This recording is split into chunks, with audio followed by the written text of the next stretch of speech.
Africa 54's Ndimyake Mwakalyelye joins us with the latest on how Malawi is fighting corruption. Dimi? Hi, Vincent, and thank you. Well, Malawi's president has been hard at work tackling corruption. Her latest move, appointing a fresh cabinet, which includes a new justice and finance minister. All this as the European Union continues to threaten funding to that country. Malawi President Joyce Banda is under pressure to tackle corruption in her country as she faces re-election next year and threats by members of the European Union to withdraw aid on which the Southern African nation is heavily dependent. President Banda's show of intolerance for graft has included the arrests of several government officials and the reinstatement of a cabinet she recently dissolved, which includes a new justice and finance minister. The government has shut down its payment system to investigate the disappearance of more than $4 million in a scandal dubbed locally as Cashgate, which has stalled salaries for more than 150,000 public workers. Envoys from 8 Western donor nations are calling on President Banda to address the alleged corruption at the Treasury and investigate the recent shooting of the budget director, allegedly connected to graft investigations. The European Union warns that it will withhold funding, which accounts for 40% of Malawi's state budget, if there is no decisive action taken on corruption and fraud. The point is that the European Union would probably not be the only one to pull out of budget support if the systems were confirmed as unreliable. I mean, unreliable not just in a short period of time, but consistently unreliable, and therefore it would not be able for us, we would not be able to disburse into the budget.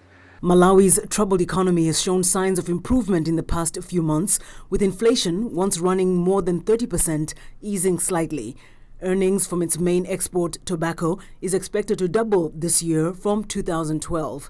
However, some analysts say the gains could be short-lived if government is slow to tackle graft. I think we're getting these signals from the donors that are not comfortable with their money being rooted out.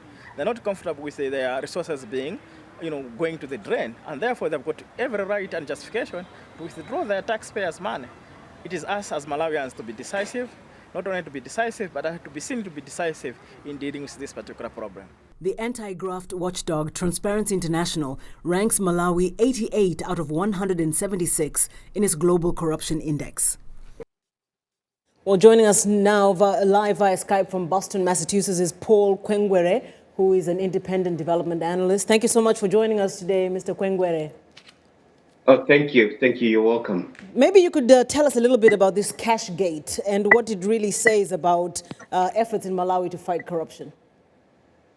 Well, the Cashgate, as it says, it has just completely shown how corrupt the government has been, or the government has been the past few years, or actually more than few years, because some of the cases being quoted are dated as far back as 2006, and the government has been doing very little to it. And it's only this time, out of the shooting of the budget director, that everything has come out.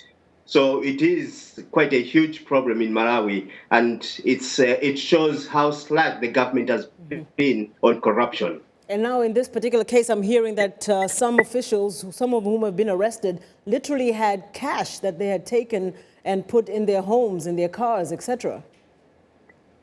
Yes, actually very young officers, junior officers in the government were moving around with cash equivalent to $300,000, $400,000, which is amazing because the system in a poor country like Malawi, we can't afford that. It's not like we have a budget of over $10 billion. No, the budget is basically under $5 billion. And when within a month you catch people with over $3 million, that's really terrible for the poor situation. Now, President Banda coming into office had declared a fight against corruption, and she seems to be taking very, very stern steps, including appointing a new finance minister. What is you just came from Malawi recently. What's your take on how she's going about doing this? I'm surprised that she's saying her government has been keen in fighting corruption, because if she has been as the second highest in command of the country for 3.5 years, and as a president for 1.5 years, and yet these things have been happening, I wonder how keen she's been in fighting corruption. It's it's kind of very slow, I guess, because by this time, if she's been in the system that long, we should have been talking about other issues. Moreover, even the government officials that have been caught are mostly young officials, no politician or any big ship, any big fish. Sorry about big fish has been caught, and most of the cases that involve big political names, they tend to be compressed. They tend to be just disappear without any future. Now, she seems to be getting some support from some European Union countries about the way she's going about it. Even Britain is pledging to help carry out some investigations. Do you really think that some members of the European Union could withdraw or withhold their funding to Malawi if graft is not tackled?